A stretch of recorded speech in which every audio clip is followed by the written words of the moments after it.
அச்சிஷ்ட சிறுவை அடையாளத்தினாலே எங்கள் சத்துருக்களிடமிருந்து எங்களை இரட்சித்தருளும். எங்கள் சர்வேஸ்வரா, தந்தை, மகன், தூய ஆவியாரின் பெயராலே ஆமென். சிலுவை பாதை. உத்தம மனஸ்தாப மந்திரம். என் சர்வேஸ்வரா சுவாமி, தேவரீர் அளவில்லாத சகல நன்மையும் அன்பும் நிறைந்தவராகையால் எல்லாவற்றிற்கு மேலாக உம்மை நான் முழு மனதோடு நேசிக்கிறேன். இப்படிப்பட்ட தேவரீருக்கு பொருந்தாத பாவங்கள் செய்தது என்று மிகவும் மனம் நொந்து மெத்த மனஸ்தாபப்படுகிறேன். எனக்கு இதுவே மனஸ்தாபம் இல்லாமல் வேறு மனஸ்தாபம் இல்லை. எனக்கு இதுவே சுக்கம் இல்லாமல் வேறு சுக்கம் இல்லை. இனிமேல் ஒரு பொழுதும் இப்படிப்பட்ட பாவங்கள் செய்வதில்லை என்று உறுதியான மனதுடனே பிரதிஜனை செய்கிறேன். மேலும் எனக்கு பலன் போதாமையா ஏசுநாத சுவாமி பாடுபட்டு சிந்தின திரு இரத்த பலன்களை பார்த்து என் பாவங்களை எல்லாம் பொறுத்து எனக்கு உம்முடைய வரப்பிரசாதங்களையும் மோட்ச பாக்கியத்தின் தந்தருள் முழு மனதோடு நம்பி இருக்கிறேன். திருச்சபை விசுவசித்து கற்பிக்கிற சத்தியங்களை எல்லாம் தேவரிதாமே அறிவித்திருக்கிறபடியினால் நானும் உறுதியாக விசுவசிக்கிறேன். ஆமென்.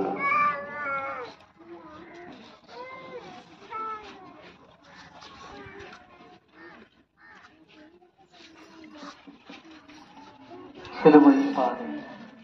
இயேசு 2000 ஆண்டுகளாய் உலகம் உச்சரித்து வருகின்ற உயிருள்ள வார்த்தை, காலமாற்றத்தில் கூட கரைந்து போகாத வார்த்தை.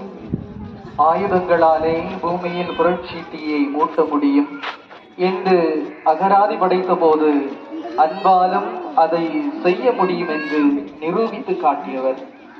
ஆடுகளை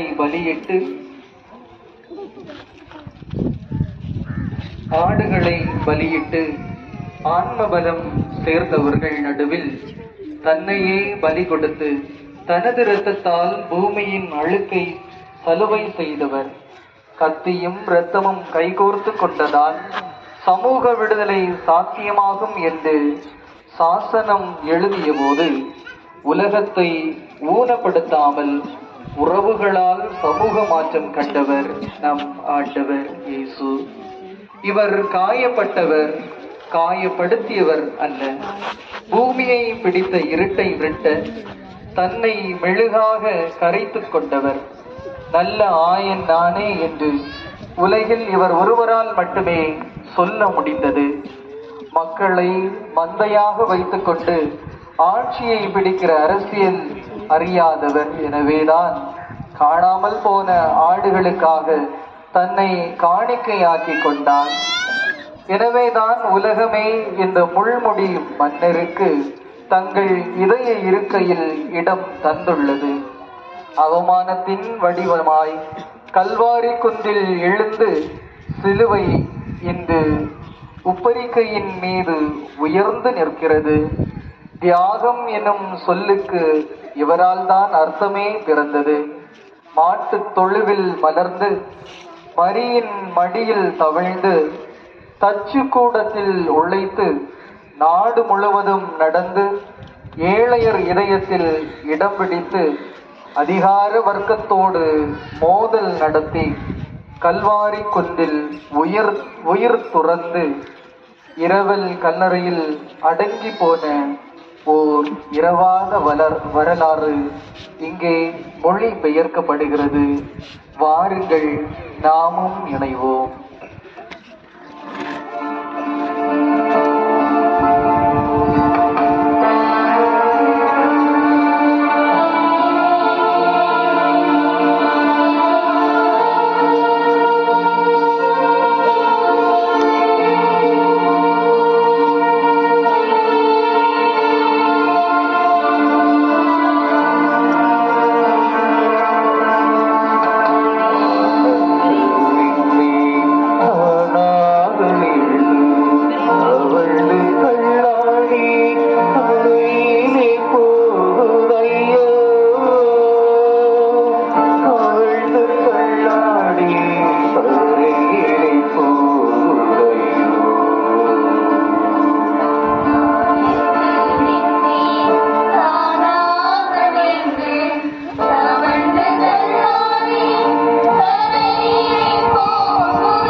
பதித்தனவே அன்பையும் மகிழ்வையும் அளித்த கைகள் அழுமிகு சிலுவையில் பதித்தனவே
சிமையோடும்